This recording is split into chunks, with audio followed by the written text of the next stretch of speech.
Hello, welcome back to the next hardcore episode, and we are already at episode 8.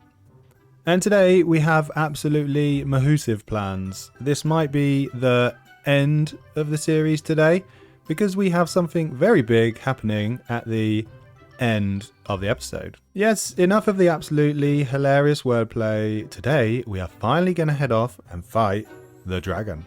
And if we're going to be heading off to the end, then we're also going to need a creeper farm for some gunpowder. So we're also going to make one of those.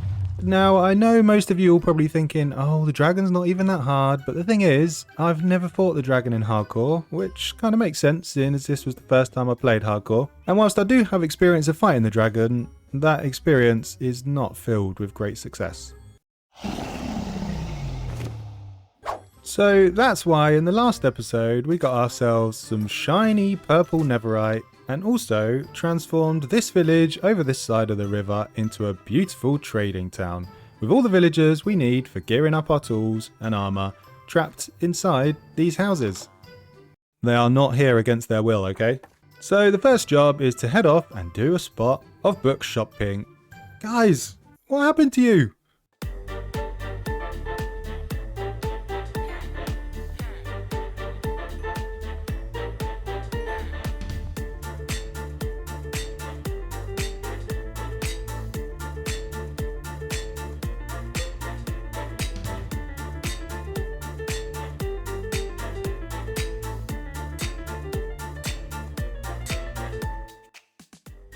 Well, I'm pleased that's done, and let's be real, if this gear isn't good enough to beat the dragon, then I don't really deserve to be playing hardcore. Anyway, back over at our base area, and I have a bit of a confession. See, back in episode 4, I made a sugarcane farm up in the attic space of our storage house. Unbelievable! Should we let you out? There you go. Anyway, we made this sugarcane farm in the attic of our storage house. And to be honest, it doesn't work.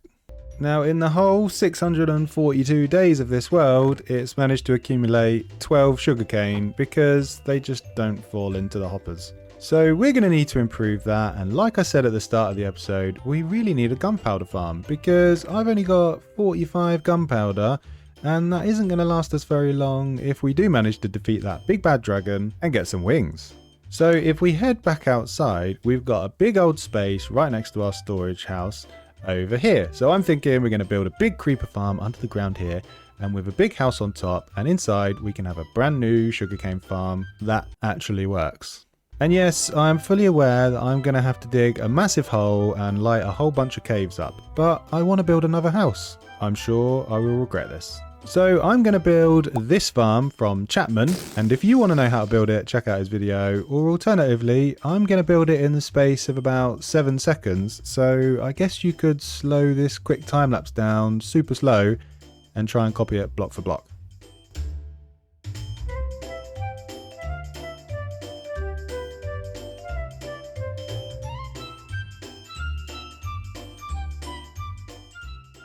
I kinda wish that I'd had a beacon for that. Oh, that's cursed. Don't stop holding shift, no. But we now have 4 layers of creeper farm sorted, and to make it work, we're gonna have to go about 120 blocks up that way for it to start spawning bad guys. So we're gonna go with some temporary scaffolding. This is fun.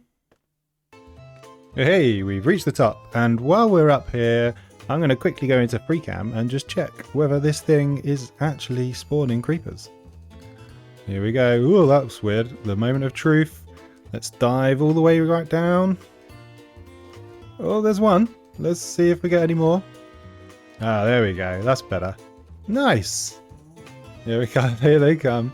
I'm sure if I lit up a whole bunch of these other caves around here, it would probably increase the rates, but I'm quite happy with that.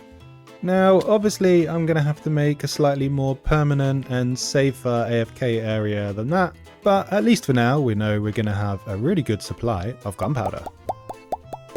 So now it's time to fill in this gigantic hole and get to work making a sugarcane farm, preferably one that actually works.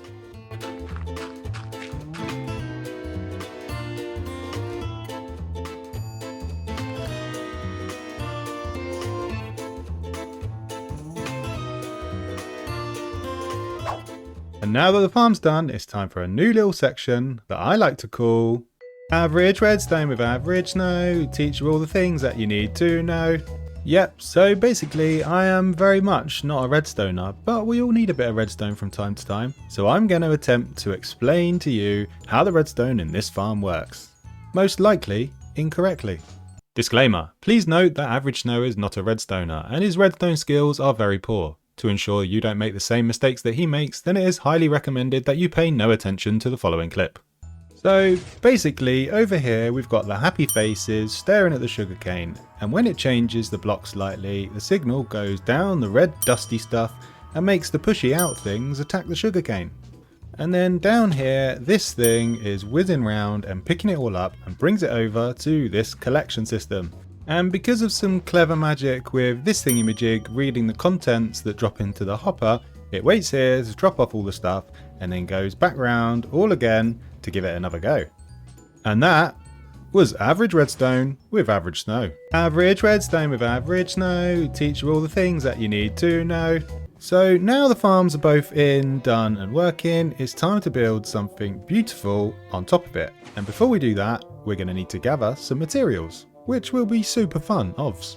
Now I actually have pretty much everything already. The only thing that I do need is some sand and some sandstone.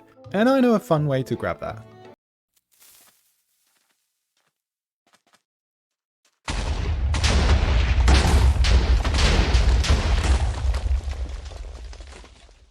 Time to build.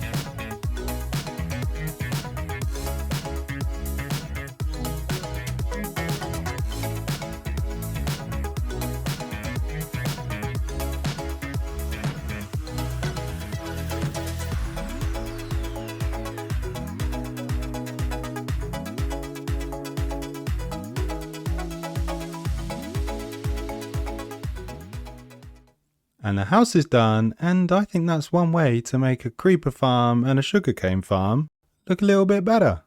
And if I take you into FreeCam for a little guided tour, we've got the bluey green roof design, same as the villager's tower on this side of our little base, same as a couple of the houses over in the village across the river as well. We've got not one, not two, but 3 chimneys. We've got a couple of little dormer windows in the roof, and we've got a lovely little overhang that takes you through to the front door. And we've also finally joined the path up across to the bridge, so the whole area, all the way from our starter base, all the way right down across to the village, is all finally joined up. Oh yeah, and we got these guys who are being really horrible to our fishermen. And if I take you down that path all the way down to the front door, I'll show you the interior, which, yeah, it's not done yet, because I'm saving this interior for Snow does something from the comments you can join in too. Yeah. Yes, it's the world-renowned, super not annoying theme song that my kids sing around the house all the time. Snow does something from the comments. And let me know in the comments, have you sung this song to yourself in real life? If you have, sorry, not sorry. And this week it comes from Dan, who suggested that it's time to have a bit of a map room to show off our base area. And you know what? I like the sound of that. So I made one. And as you can see, we've got a lovely little map room interior here. If I take you up to the top here, we've got a lovely little bedroom at the top. We've also got the pillager. Yeah, I dealt with him. And here is the map of the area. And it actually kind of makes it look really small. I needed 4 maps to fit the whole area right from the starter base all the way down to the end of the village. But it does show all this space that we've got around our base area that we can expand into over time. And of course, it wouldn't be an SDS FTC without a sign, the Great Dan Map Room. Thanks, Dan. So now that's done, I don't think I can procrastinate anymore. It's time to fight the dragon. And there is actually a final bit of prep that we need to do before we can fight the dragon, so maybe we can actually procrastinate a little bit more. Now I want to make this as risk-free as possible, which means we need a few things. And we obviously now have our super duper Neverite gear. And thanks to the many jellies that we now have guarding the bridge over to the village, one of them brought me a phantom membrane in the night, so we can make a few slow falling potions. Hi guys, don't mind me.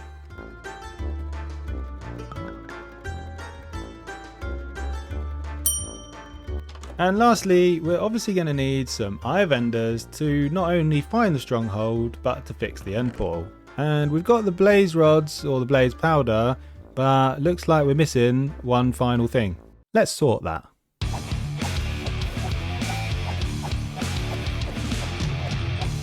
And now that's done, we can make all of the Eye of Enders that we need. Let's go find that stronghold.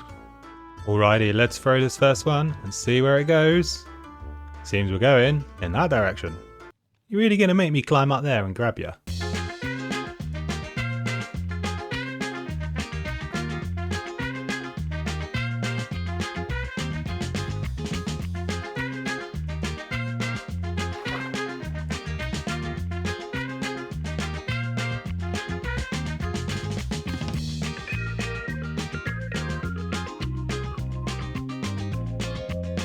Time to dig down.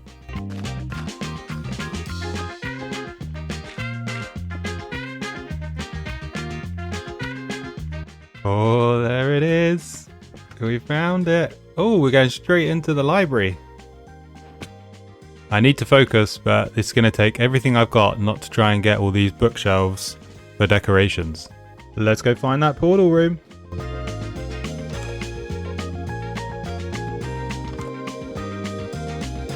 Oh my god, it's right there.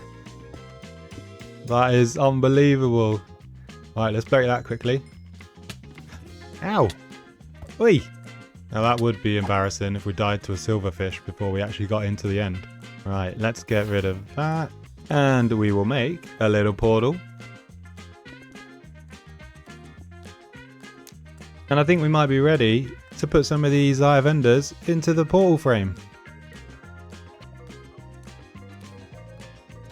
I think we might be ready to go. Wait. Hey, editing Snow, do you really think that that's the right music? Shouldn't we have something that's a little bit more dramatic? That's better. And I say drama, to be honest, this was the most dramatic bit where I thought I was going to fall straight into the void. But after recovering from that fright, we bridged over to the island and first job was to create an Enderman safety zone. But we were rudely interrupted by the beast. So after that, we got cracking dealing with the crystals and nailed the first 2 shots before getting interrupted by this guy. After dispatching him, it seemed like a good time to pop a golden apple and also our slow falling potion, and in the process doing that, picked up some dragon breath. Carried on with the crystals. This one was really high, so bridged up to get it. Got a couple more, and then after that, floated down and thought, you know what, I'm going to get this one. Super cool in the sky, and yeah, totally missed that one. Anyway, picked off the final crystal and then it was onto the dragon. Managed to get a few successful shots in and then also significantly more amount of unsuccessful shots before finally pulling my finger out and getting that final swing of the sword. Yay! We did it! See you later, sucker. Oh yeah, look at all those levels. Now we definitely got to remember to get the egg. So I think we break that block and that one and that one. Stick a little torch there. Hey, we got our trophy. But now that's finally done. After a busy episode, I think we'll leave it there. And in the next episode, we'll head off and find some wings. Thanks for watching. See ya!